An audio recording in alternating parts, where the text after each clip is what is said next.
Hey, hi friends, Hanuman Day 3 box office collection. Totally budget ಬಗ್ಗೆ ನಾವು ಮಾತಾಡೋಣ 50 crore film ready ಆಗದ total 3 day collection 33 crore 57 lakh rupees film ಗಳಿಸದ world wide ನಾ ಮಾತಾಡತ್ತೀನಿ. Second, ಈ ಮೂವಿಗೆ ಎಷ್ಟು ಸ್ಕ್ರೀನ್ಗಳು ಸಿಗಬೇಕಿತ್ತು, ಫಿಲ್ಮ್ ಆ ಥರ ಸ್ಕ್ರೀನ್ಗಳು ಸಿಕ್ಕಿಲ್ಲ. ಈ ಮೂವಿ ಸಂಗಟೆ ಬೇರೆ ಮೂವಿಗಳನ್ನ ರಿಲೀಸ್ ಆಗೋ ಬಿಗ್ ಆಗಿ ರಿಲೀಸ್ ಆಗೋ ನಾವು ಮಾತಾಡಬೇಕು. ಆಂಧ್ರ ತೆಲಂಗಾಣ ಸೈಡ್ ಗುಂಟೂರು ಕಾರಂ ರಿಲೀಸ್ ಆಗ್ಯದ. ಬಾಲಿವುಡ್ ಲಾಸಿ ಮೇರಿ ಕ್ರಿಸ್ಮಸ್ ಮೂವಿ ರಿಲೀಸ್ ಆಗ್ಯದ. ತಮಿಳ್ ಇಂಡಸ್ಟ್ರಿಯಲ್ಲಿ ಕ್ಯಾಪ್ಟನ್ ಮಿಲಾ ಪ್ಯಾಂಡ್ಯಾ ರಿಲೀಸ್ ಆಗ್ಯದ. ಮತ್ತು ತಮಿಳ್ ಇಂಡಸ್ಟ್ರಿಯಲ್ಲಿ ಐಲಾ ಮೂವಿ ತೆಲುಗು ಆ್ಯಂಡ್ ತಮಿಳ್ದಾಗ ರಿಲೀಸ್ ಆಗ್ಯದ.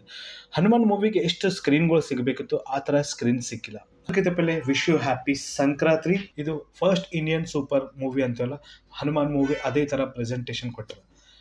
ಈ ಸಂಕ್ರಾಂತಿಗೆ ಇದೊಂದು ಬ್ಲಾಕ್ ಬಾಸ್ಟರ್ ಮೂವಿ ಅದ. ಬಟ್ ಹೈಪ್ ಏನಿತ್ತಂದ್ರೆ ಬಾಸ್, ಆಂಧ್ರ ತೆಲಂಗಾಣ ಸೈಡು ಮಹೇಶ್ ಬಾಬುದು ಗುಂಟೂರು ಕಾರಂ ಸಲಕ್ಕೆ ಜಾಸ್ತಿ ಸ್ಕ್ರೀನ್ಗಳು ಕೊಟ್ಟಿರೋದು.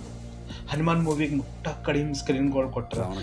ಬ್ಯಾಂಗ್ಳೂರಲ್ಲಿ, ದಿಲ್ಲಿಯಲ್ಲಿ, ಬಾಂಬೆ ಅಲ್ಲಿ, ಬೇರೆ ಸ್ಟೇಟ್ನಾಗ ಮುಟ್ಟ ಕಡಿಮೆ ಸ್ಕ್ರೀನ್ಗಳು ಸಿಕ್ಕ ಪ್ಯಾನ್ ಇಂಡಿಯಾ ರಿಲೀಸ್ ಮಾಡಿದ್ರು. ನನಗೆ ಒಂದೇ ಕಾರಣ ಅನ್ನಿಸ್ತದೆ, ಯಾಕಂದ್ರೆ ನ್ಯೂ ಆ್ಯಕ್ಟರ್ ಅರ, ನ್ಯೂ ಡೈರೆಕ್ಟರ್ ಅರ, ಅದ್ರ ಸಲಕ್ಕೆ ಜಾಸ್ತಿ ಸ್ಕ್ರೀನ್ಗಳು ಸಿಕ್ಕಿಲ್ಲ ನನಗೆ ಅನ್ನಿಸ್ತದೆ. ಸೆಕೆಂಡ್, ಈ ಮೂವಿಗೆ ವರ್ಲ್ಡ್ ವೈಡ್ ಜಾಸ್ತಿ ಸ್ಕ್ರೀನ್ಗಳು ಸಿಕ್ಕಿದ್ವು ಅಂದ್ರೆ ಇನ್ನೂ ಕಲೆಕ್ಷನ್ ಮಾಡ್ತಿತ್ತು.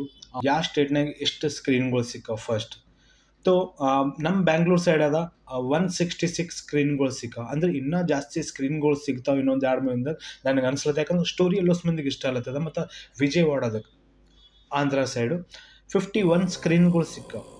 ಜಸ್ಟ್ 51 ಸಿಗ್ಲಕ್ಕೆ ಕಾರಣ ಏನಂದ್ರು, ಗುಂಟೂರು ಕಾರಂ ಮೂವಿ ರಿಲೀಸ್ ಆಗಿದೆ ಮಹೇಶ್ ಬಾಬು ಅವ್ರದ್ದು. ಸೊ ಅದ್ರ ಸಲಿಗೆ 51 ಸ್ಕ್ರೀನ್ಗಳು ಇದಕ್ಕೆ ಮುಟ್ಟ ಕಡಿಮೆ ಕೊಟ್ಟರು. ಮತ್ತು ನಾವು ಮಾತಾಡ್ಬೇಕಂದ್ರು ಆಂಧ್ರ ಸೈಡ್, ನಿಜಾಮಾಬಾದ್ ಸೈಡ್ 12 ಸ್ಕ್ರೀನ್ಗಳು ಸಿಕ್ಕ. Andhra side 12 PAN India release ಆಗಿದೆ.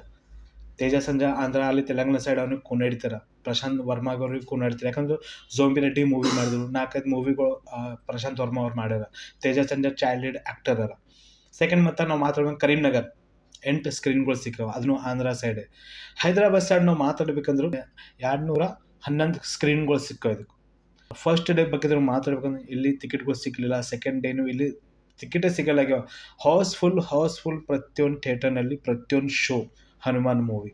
ನೆಟ್ ಕಲೆಕ್ಷನ್ ಬಗ್ಗೆ ನಾವು ಮಾತಾಡ್ಬೇಕಂದ್ರು 24 crore 10 lakh rupees. ಮತ್ತು ವರ್ಲ್ಡ್ ವೈಡ್ ಕಲೆಕ್ಷನ್ ಬೇರೆ ಕಂಟ್ರಿ ಬಗ್ಗೆ ನಾವು ಮಾತಾಡ್ಬೇಕಂದ್ರೆ 23 crore 10 lakh rupees. Overseas collection ಬಗ್ಗೆ ನಾವು ಮಾತಾಡ್ಬೇಕಂದ್ರೆ 9.40 lakh rupees ಈ ಫಿಲಿಮ್ ಗಳಿಸಿದ.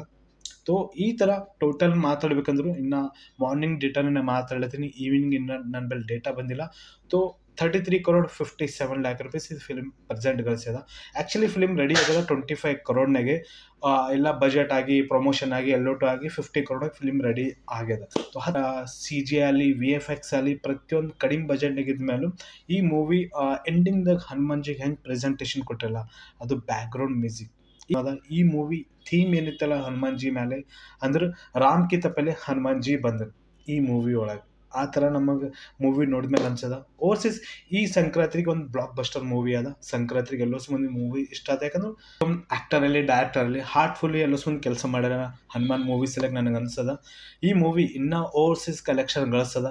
ಬಟ್ ಇನ್ನೊಂದು 2 ದಿನದಾಗ ನೋಡಿರಲ್ಲ, ಈಗ 166 ಸ್ಕ್ರೀನ್ಗಳು ಸಿಕ್ಕಾವಲ್ಲ. ನಾವು ಮಾತಾಡ್ಬೇಕಂದ್ರೆ ಬ್ಯಾಂಗ್ಳೂರ್ದಾಗ 200 ಸ್ಕ್ರೀನ್ಗಳು ಸಿಗ್ತಾವೆ. ಮತ್ತು ಆಂಧ್ರ ಸೈಡಲ್ಲಿ ಮತ್ತು ತೆಲಂಗಾಣ ಸೈಡಲ್ಲಿ ಅದಕ್ಕೆ 40 ಅಲ್ಲಿ 200 ಸ್ಕ್ರೀನ್ಗಳು ಸಿಕ್ಕಲ್ಲ. ಅದು ಡಬಲ್ ಸ್ಕ್ರೀನ್ಗಳು ಆಗ್ತವೆ. ಯಾಕಂದ್ರೆ ಕಾರ್ತಿಕೆ 2 ಮೂವಿ ಬಂದಿತ್ತು, ಪ್ಯಾಂಡ್ಯಾ ರಿಲೀಸ್ ಮಾಡಿದ ಕರೆಕ್ಟ್. ಬಟ್ ಆ ಮೂವಿಗೆ ಎಷ್ಟು ಗನ ಸ್ಕ್ರೀನ್ಗಳು ಸಿಕ್ಕು, ಫಿಲ್ಮ್ ಎಷ್ಟು ಆಫೀಸ್ ಕಲೆಕ್ಷನ್ ರೆಕಾರ್ಡ್ ಮಾಡಿದ್ಬಿಟ್ಟದ. ನಿಖಿಲ್ ಹೀರೋಗ್ನ ಯಾರೂ ಕೊಂಡಿರ್ತಿಲ್ಲ. ಈಗ ತೇಜ ಸಂಜೆಗ್ನ ಇದು ಮೂವಿ ಹಿಟ್ ಆದ್ಮೇಲೆ ಪ್ರತಿಯೊಬ್ಬರು ಡೈರೆಕ್ಟರ್ ಕೂನ ಹಿಡಿತಾರ. ಆ ಥರ ನನಗೆ ಅನ್ಸ್ಲತ್ತದ. ಬಟ್ ಈ ಮೂವಿ ಸಂಗಟೆ ಇದೇ ಪ್ರಾಬ್ಲಮ್ ಆಗ್ಯದ. ಇದಕ್ಕೆ ಎಷ್ಟು ಸ್ಕ್ರೀನ್ಗಳು ಸಿಗಬೇಕಿತ್ತು, ಆ ಥರ ಸ್ಕ್ರೀನ್ಗಳು ಸಿಕ್ಕಿಲ್ಲ. ಇದೇ ಪ್ರಾಬ್ಲಮ್ ನನಗೆ ಅನ್ಸದ. ದಿನ ಇದ್ರ ಮೇಲೆ ನಾ ಕಂಟಿನ್ಯೂ ವಿಡಿಯೋ ಮಾಡ್ತೀನಿ. Box office collection Hanumanji age ದಿನ ಥಿಯೇಟರ್ ನಡೀತದ. ದಿನ ನಾ ಈ ಮೂವಿ ಬಾಕ್ಸ್ ಆಫೀಸ್ ಕಲೆಕ್ಷನ್ ಹೇಳಕ್ಕೆ ನಾ ಕೋಶಿಶ್ ಮಾಡ್ತೀನಿ. ಸೆಕೆಂಡ್, ಈ ಮೂವಿ ZEE5 OTT ಪ್ಲಾಟ್ಫಾರ್ಮ್ದಾಗೂ ಅನೌನ್ಸ್ಮೆಂಟ್ ಆಗ್ಯದ. ಈ ಮೂವಿ ಆಲ್ರೆಡಿ ಸೋಲ್ ಔಟ್ ಆಯಿತು. ಡಿಜಿಟಲ್ ರೈಟ್ ಏನಿದ್ದು ZEE5 ತೊಗೊಂಡ್ಬಿಟ್ಟದ. ಬಟ್ ಎಷ್ಟದಾಗ ತೊಗೊಂಡ ಡೀಟೇಲ್ ಆಗಿರಲಿಲ್ಲ. 8 ವರ್ಷ ಆದಮೇಲೆ ಈ ಮೂವಿ 10 ಲ್ಯಾಂಗ್ವೇಜ್ದಾಗ OTT ಪ್ಲಾಟ್ಫಾರ್ಮ್ ZEE5ದಾಗ ಅನೌನ್ಸ್ಮೆಂಟ್ ಆಗ್ಯದ. ಸೊ ನನಗಂತರ್ಗ ಈ ಮೂವಿ ಇನ್ನೂ ಕಲೆಕ್ಷನ್ ಮಾಡಬೇಕು. ಈ ಸಂಕ್ರಾಂತಿಗೆ ಬ್ಲಾಕ್ ಬಸ್ಟರ್ ಮೂವಿ ಆಗಬೇಕು. ಮತ್ತು ವೆಂಕಟೇಶ್ ಮೂವಿ ಸೈಂದಾ ಮೂವಿ ರಿಲೀಸ್ ಆಗ್ಯದ, ತೆಲುಗುದಾಗ ರಿಲೀಸ್ ಆಗ್ಯದ. ಅದನ್ನು ಸ್ಟೋರಿ ತೊಡೆ ಮಂದಿಗೆ ಇಷ್ಟ ಅಲ್ಲದ. ಯಾಕಂದ್ರೆ ಆ್ಯಕ್ಷನ್ ಇಂಪ್ಯಾಕ್ಟ್ ಮೂವಿ ಅದ.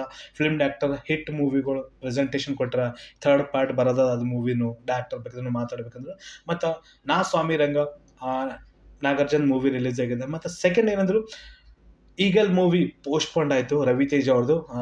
ನೆಕ್ಸ್ಟ್ ಮಂತ್ ಬರೋದದ ಮೂವಿ 9th ರಿಲೀಸ್ ಆಗದ. ಅದು ಸಂಗಟೆ ಮತ್ತು ಬೇರೆ ಮೂವಿಗಳು ಬರವ, ಬಟ್ ಥೋಡೆ ಮೂವಿ ಪೋಸ್ಟ್ಪೋಂಡ್ ಆದವು. ಇದೇ ಸಂಕ್ರಾಂತಿಗೆ ತೆಲುಗು ಇಂಡಸ್ಟ್ರೀಸ್ ಇಷ್ಟು ಕನ ಮೂವಿ ಬಂದಲ್ಲ. ಹರ್ ಸಲಿಗೆ ನನಗೆ ಅನ್ಸದ ಹನುಮಾನ್ ಮೂವಿಗೆ ಎಷ್ಟು ಸ್ಕ್ರೀನ್ಗಳು ಸಿಗಬೇಕು, ಆ ಥರ ಸ್ಕ್ರೀನ್ಗಳು ಸಿಕ್ಕಿಲ್ಲ. ಬಟ್ ಬರ್ತಾ ಬರ್ತಾ ನೋಡ್ರಲ್ಲ ಆ ಥರ ಸ್ಕ್ರೀನ್ಗಳು ಸಿಗುತ್ತಾವೆ. ಆ ಥರ ನನಗೆ ಅನಿಸ್ಲತ್ತ. ಯಾಕಂದ್ರೆ ಸ್ಟೋರಿ ಸರಿಯಾಗದ.